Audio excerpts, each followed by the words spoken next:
জঙ্গলের সুরক্ষা প্রদান করে, ওদের শিকার করা উচিত হবে না। দেখি কোনো বন্য শুয়োর টুয়োর যদি শিকার করতে পারি। জঙ্গলে শিকার করতে গেলে তো প্রচন্ড সাহসের দরকার। পটকাদা, তুমি এত সাহস পেলে কোথা থেকে? এসব জন্মসূত্রে বাপ ঠাকুরদার থেকে পেয়েছি। আমার পিতামহ মানে ঠাকুরদা ছিল প্রচন্ড সাহসী এবং ক্ষমতাবান। রয়্যাল বেঙ্গল টাইগার যদি ভুল করে কোনোদিন আমার ঠাকুরদার সামনে পড়তো, ভয়েতে পালাবার পথ পেত না। পটকাদা, তোমার ঠাকুরদা কি সবসময় বন্দুক নিয়ে ঘুরতো? আরে না না, বন্দুকের ভয় না, আমার ঠাকুরদা খালি হাতেই ঘুরতো। আসলে একটা রয়্যাল বেঙ্গল টাইগার একবার ভুল করে আমার ঠাকুরদাকে শিকার করতে এলে এমন কড়া হাতে কান মুলে দিয়েছিল যে বাঘটা 3 দিন জ্বর এসে গিয়েছিল। কি বললেন? আমাদের রাজামশার কান মুলে দিয়েছেন? দাদা, আপনার মুখোশটা তো দুর্দান্ত, একদম যেন অরিজিনাল ভাল্লুকের মতো। আপনি যদি এই পোশাকটা পরে আমাদের ওখানে রূপসজ্জাতে অংশগ্রহণ করেন, আপনি ঠিক ফার্স্ট প্রাইজ পাবেন। আরে পটকাদা, ওটা ভাল্লুকের মতো নয়, ওটা অরিজিনাল ভাল্লুক। পালা।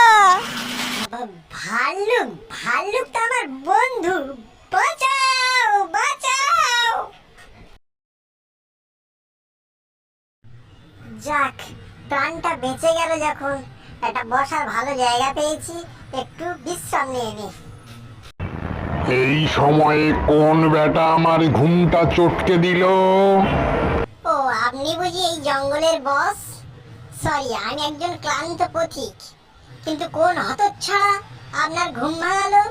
আপনার চোখ দুটো কিন্তু খুব সুন্দর, ঠিক বড় বড় রসগোল্লার মতো।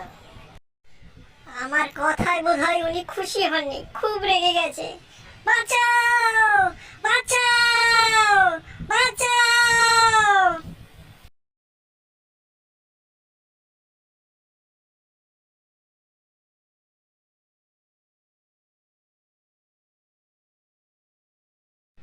পটকাদা, তোমার কাছে তো বন্দুক ছিল, তা তুমি ভয়ে পালালে কেন? কি যে বলিস, ভয়ে পালাবো কেন?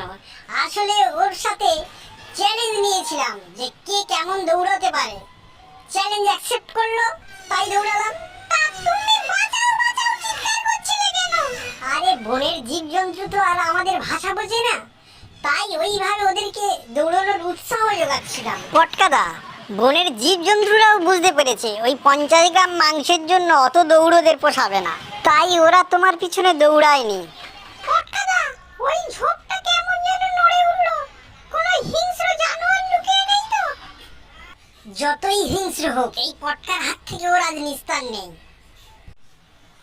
পটকাদা, এ তো বনের রাজা লায়ন, এখন আমাদের কি হবে?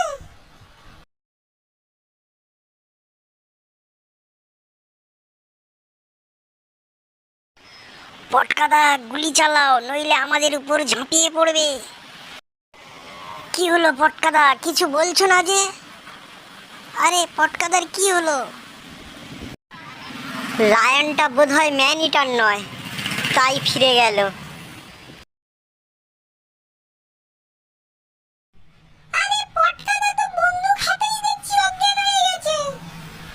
আচ্ছা পটকাদা, তোমার হাতে বন্দুক আছে দেখে আমরা কেউ ভয় পেলাম না, আর তুমি বন্দুক হাতে নিজেই অজ্ঞান হয়ে গেলে ভয়ে?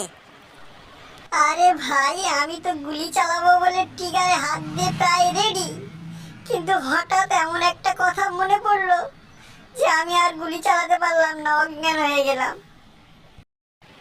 কি এমন দুঃখের কথা তোমার মনে পড়লো যে আমাদের রেখে তুমি ভয়ে অজ্ঞান হয়ে গেলে? আরে ভাই, সে কথা মনে পড়লে তোরাও অজ্ঞান হয়ে যেতিস।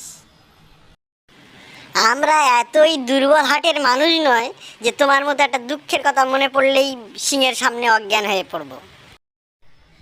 আরে ভাই, বন্দুক চালাতে গিয়েই মনে পড়লো যে বাড়িতে গুলির প্যাকেটটা ফেলে এসেছি, বন্দুকে গুলি ভরা হয়নি।